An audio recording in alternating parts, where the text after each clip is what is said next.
H2o Just Add Water was a hit Australian television series that captured the hearts of audiences around the world.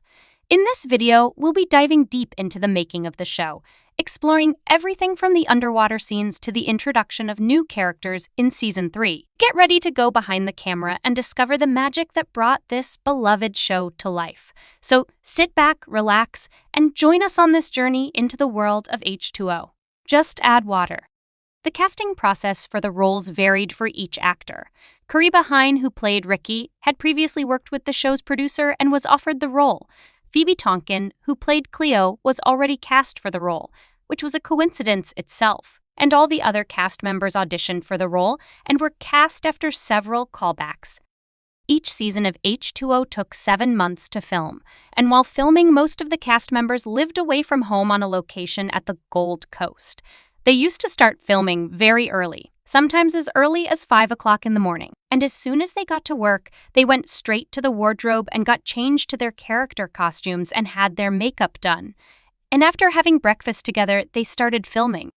They had their own costume designer who picked out all the outfits that they wore on the show.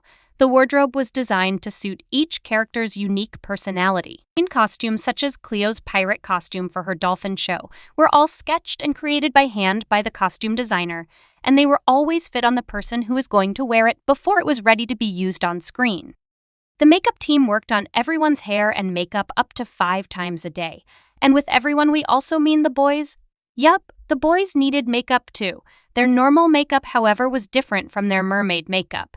For their mermaid makeup, they mainly used different lip glosses, and a lot of sunscreen was a must. Their mermaid makeup had to be waterproof for the swimming scenes, and they even had a special waterproof body glitter that gave them that magical mermaid glow.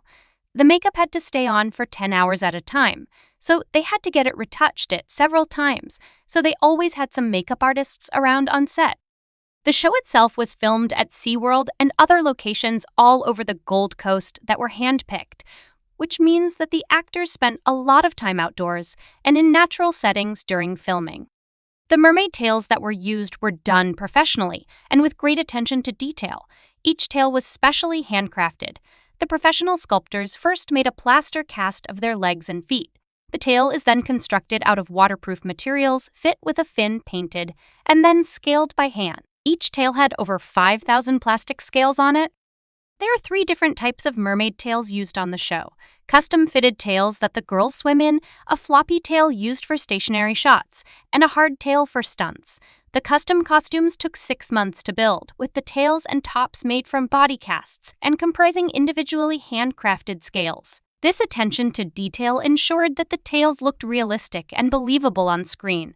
The finished product weighed between 12 and 15 kilograms and 40 kilograms when wet. The tails were, of course, constructed out of water-resistant materials to ensure that they could withstand the demands of filming in water. And the tails were custom-fitted to each actor's body, ensuring a comfortable and secure fit during filming. Phoebe Tonkin, the actress who played Cleo, said, "Swimming in the tails is pretty incredible, but it's not as easy as it looks. It took a lot of training for them to make it look effortlessly when swimming with the tails. Because the tails weigh about 40 kilos, when wet the girls had to be very strong swimmers and trained with a professional stunt trainer to strengthen their arms and legs, and even learned breath hold techniques. And before they hopped into their tails, they got to try out a monofines to simulate their mermaid swimming with the tail. They did heaps of underwater filming. In other words, they were in and out of the tails a lot. The show involved a lot of underwater scenes, which required the actors to be comfortable in the water and to be able to perform stunts. To prepare for these scenes, the actors had to undergo extensive training and practice to ensure that they were able to perform safely and convincingly on camera. And the crew had to work with specialized equipment and techniques to film the underwater scenes. In big housings, there were also safety people and stunt people underwater. And for the underwater photography and filming, they had a big team of 30 people. Filming underwater can get cold quickly, and the girls had to concentrate on swimming, acting, and holding their breath at the same time. Moving in those tails isn't easy, so people had to help them to launch into the water.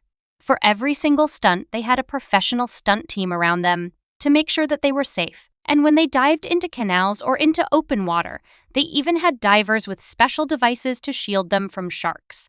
But they didn't do all their stunts themselves. They also had doubles who did them for them.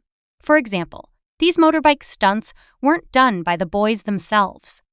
If you were planning to visit all the popular H2o locations one day, we must disappoint you because most of them don't even exist. They had a special soundproof studio where they had built all the sets like Ricky's Cafe, Cleo's bedroom and house, and Will's boat shed. It's hard to believe considering how convincing the whole sequence looked. The show involved special effects and visual effects, such as the transformation scenes when the characters turned into mermaids. To prepare for these scenes, the crew likely had to work closely with the actors to ensure that the timing and coordination of the effects were seamless. These scenes may have been challenging to film due to the technical requirements and the need for precise timing and coordination. With all the visual effects in the series, the responsible team had to start with meetings. So-called storyboards, which look like a comic book, showed them how they were going to realize the great visual effect. It also helped the actors to imagine what they were going to look at. All of us know the show's songs, and we also know that on the show, Bella's a very talented singer. Well, turns out that she has amazing vocals in real life too. Indiana sang the theme song No Ordinary Girl for the 3rd season of the show herself, as well as a number of additional tracks that were featured over the course of Season 3. Considering that majority of the cast members were around 15 years old or younger, they had to manage their schoolwork while filming. Whenever they got any spare time, they just knuckled down and got some homework done, otherwise it was just on the weekends or after work. The cast and crew of H2o Just Add Water had to prepare extensively behind the scenes to ensure that the show looked realistic and believable on screen. This involved a lot of training, preparation, and attention to detail to ensure that the underwater scenes and special effects were all executed successfully. Thank you for watching our behind-the-scenes video of H2o Just Add Water. We hope you enjoyed getting an inside look at how the underwater scenes were filmed and the hard work that went into making this beloved show. Don't forget to subscribe and keep exploring the magical world of mermaids by checking out our other videos about H2o, Just Add Water, and Mako Mermaids. Let us know what you think in the comments below.